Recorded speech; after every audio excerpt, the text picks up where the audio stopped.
ಹೀಗೆ ಜಾತಿ ಗಣತಿ ಇನ್ನಿತರ ಸಂಗತಿಗಳ ನಡುವೆನೆ ಈಗ ಕುರ್ಚಿ ಬದಲಾವಣೆ ಕಿಚ್ಚು ಮತ್ತೆ ಮುನ್ನೆಲೆಗೆ ಬರ್ತಾ ಇದೆ. ಅದರಲ್ಲೂ ಸರ್ಕಾರ ಪತನದ ಬಗ್ಗೆ ಮಲ್ಲಿಕಾರ್ಜುನ್ ಖರ್ಗೆ ಅವರು ಆಡಿದಂತ ಮಾತೇನಿದೆ ಅದೇ ಈಗ ಬಿಜೆಪಿ ಅಸ್ತ್ರ ಮಾಡ್ಕೊಳ್ತಾ ಇದೆ. ಮೋದಿ ಶಾ ವಿರುದ್ಧ ಆರೋಪ ಮಾಡಿದಂತ ಖರ್ಗೆ ಹೇಳಿಕೆಯನ್ನ ಇಟ್ಕೊಂಡು ಬಿಜೆಪಿ ನಾಯಕರು ತಿರುಗುಬಾಣ ಬಿಡ್ತಾ ಇದ್ದಾರೆ. ತಮ್ಮ ಮಗನನ್ನ ಸಿಎಂ ಮಾಡೋದಕ್ಕೆ ಖರ್ಗೆ ಅವರೇ ಸರ್ಕಾರ ಬೀಳಿಸ್ತಾರೆ ಅನ್ನೋ ಆರೋಪ ಮಾಡೋದಕ್ಕೆ ಶುರು ಮಾಡಿದ್ದಾರೆ. ಮಗನಿಗಾಗಿ ಖರ್ಗೆ ಅವರೇ ಸರ್ಕಾರ ಬೀಳಿಸ್ತಾರೆ. ಖರ್ಗೆ ಕೋಟೆಯಲ್ಲಿ ಬಾಂಬ್ ಇಟ್ಟ ರಾಮುಲು. ಎಲ್ಲೆಲ್ಲಿ ಕಾಂಗ್ರೆಸ್ ಗೌರ್ಮೆಂಟ್ಗಳಿವೆ ಅದಕ್ಕೆ ಯಾವ ರೀತಿಯಾಗಿ ಕೆಡವಬೇಕು, ತೆಗೆದು ಹಾಕಬೇಕು, ಅಧಿಕಾರ ಕೈಯಲ್ಲಿ ತಗೊಳ್ಬೇಕು ಅನ್ನತಕ್ಕಂಥ ಪ್ರಯತ್ನನ ಮಾಡ್ತಾ ಇದ್ದಾರೆ. ನಮ್ಮ ಕರ್ನಾಟಕದಲ್ಲಿ ನಡೆದಿದೆ. ನಮ್ಮವರು ಹುಷಾರಾಗಿರ್ಬೇಕು.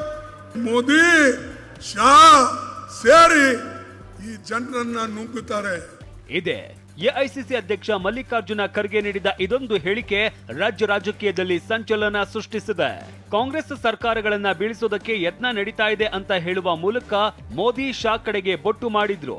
ಇದಕ್ಕೆ ಕೇಸರಿ ಕಲಿಗಳು ಕೆರಳಿ ಕೆಂಡವಾಗಿದ್ರು. ಇವತ್ತು ಖರ್ಗೆ ಕೋಟೆ ಕಲಬುರಗಿಯಲ್ಲಿ ನಡೆದ ಜನಾಕ್ರೋಶ ಯಾತ್ರೆಯಲ್ಲಿ ಬಾಂಬ್ ಸಿಡಿಸಿರುವ ಮಾಜಿ ಸಚಿವ ಶ್ರೀರಾಮುಲು ಖರ್ಗೆ ಬಿಟ್ಟ ಬಾಣವನ್ನ ಅದೇ ಖರ್ಗೆ ಕಡೆಗೆ ತಿರುಗಿಸಿದ್ದಾರೆ. ಸಿಎಂ ಕುರ್ಚಿಗೆ ಮೂರನೇ ವ್ಯಕ್ತಿ ಬರ್ತಾರೆ.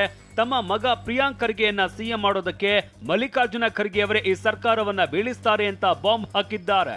ತೊಡಕರಿ ಅವರು ಹೇಳ್ತಾ ಇದ್ರು, ಮೋದಿ ಸಾಬ್ರೇನ ಈ ಸರ್ಕಾರವನ್ನು ಬೆಳೆಸಬೇಕಂದೇಳಿ ಪ್ರಯತ್ನ ಮಾಡ್ತಾ ಇದಾರಂತೆ.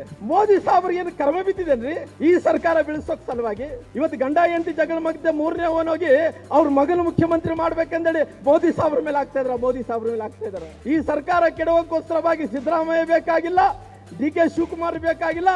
ಖರ್ಗೆ ಸಾಬ್ರು ಮುಂದಿನ ದಿನಗಳಲ್ಲಿ ಆ ಸೂಕ್ಷ್ಮತೆ ಆ ವಿಷಯಗಳನ್ನು ತಿಳಿಸ್ಯಾರಂದ್ರಿಗಿನ ಈ ಸರ್ಕಾರ ಕೆಡವಲಕ್ಕೋಸ್ಕರವಾಗಿ ಅವ್ರ ಮಗನ ಸ್ವಾರ್ಥಕ್ಕೋಸ್ಕರವಾಗಿ ಅವ್ರ ಮಗನ ಮುಖ್ಯಮಂತ್ರಿ ಮಾಡಲ ಸಲುವಾಗಿ ಮಲ್ಲಿಕಾರ್ಜುನ ಖರ್ಗೆ ಅವರನ್ನೇ ಈ ಸರ್ಕಾರವನ್ನು ಕೆಡುತ್ತಾರ.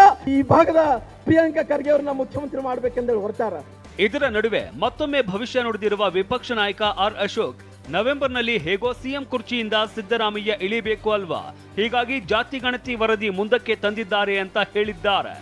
ಈಗ ಹೆಂಗೋ ನವೆಂಬರ್ ಡಿಸೆಂಬರ್ ಅಲ್ಲಿ ಅವರು ಅಧಿಕಾರ ಹಸ್ತಾಂತರ ಮಾಡಬೇಕಲ್ಲ, ಆ ಟೈಮಲ್ಲಿ ಇದನ್ನ ಯೂಸ್ ಮಾಡ್ಕೊಳಕ್ಕೋಸ್ಕರ ಮಾಡಿರೋ ಕುತಂತ್ರ. ಜಾತಿ ಗಣತಿ ಮುನ್ನೆಲೆಗೆ ಬಂದ ನಂತರ ತೆರೆಮರೆಗೆ ಸರಿದಿದ್ದ ಸಿಎಂ ಕುರ್ಚಿ ಬದಲಾವಣೆ ಮತ್ತೆ ಮುನ್ನೆಲೆಗೆ ಬಂದಿದೆ.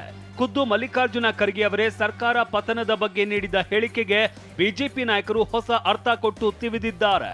ಮತ್ತೆ ಕುರ್ಚಿ ಬದಲಾವಣೆಗೆ ಕಿಚ್ಚು ಹೊತ್ತಿಕೊಳ್ತಾ ಇದೆ. Bureau report, TV9.